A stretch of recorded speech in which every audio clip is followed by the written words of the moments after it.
Breaking news, এবার কি ভাগ্য বদলাবে হৃদয়ের? আরো একটা বিপিএল এর ফাইনাল, আরো একবার আলোচনায় তাওহিদ হৃদয়। এই নিয়ে টানা চতুর্থবার ফাইনালে অংশ নিতে যাচ্ছেন এই টপ অর্ডার ব্যাটার। যদিও এখন পর্যন্ত ট্রফি ছুঁয়ে দেখা হয়নি তার।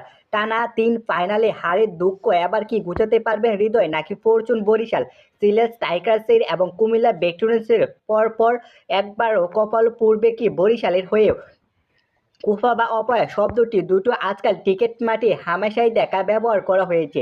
আর বিপিএলে এই শব্দটা যে ক্রিকেটার সবচেয়ে বেশি শুনেন তার নাম তাওহিদ হৃদয়। কি অবাক হচ্ছেন এই তরুণ বিধ্বংসী ব্যাটারকে পেয়ে? যেখানে কোনো ফ্রাঞ্চাইজি খুশিতে ডগমগ, সেখানে তাকে নিয়ে এতটা উদ্ভট আলোচনা কেন? কারণ বিপিএল এর ফাইনাল আর তাওহিদ হৃদয়ের সবকটা বেশ পুরানো। গত 3 আসরে ফাইনাল খেলেছেন হৃদয়, সেটা ভিন্ন ভিন্ন ফ্রাঞ্চাইজির হয়ে। সেই প্রতিটি আসরে কোয়ালিফায়ার আর উইলোবাজিতে ভরপুরে ফাইনালের টিকিট নিশ্চিত করেছে তার ফ্রাঞ্চাইজি। কিন্তু ফাইনালের ম্যাচে বরাবর পারফর্ম করতে ব্যর্থ হয়েছে এই টাইগার ব্যাটার। ফলাফল, গত 3 আসরে তাকে রানার আপ হয়ে সন্তুষ্ট থাকতে হয়েছে হৃদয়কে।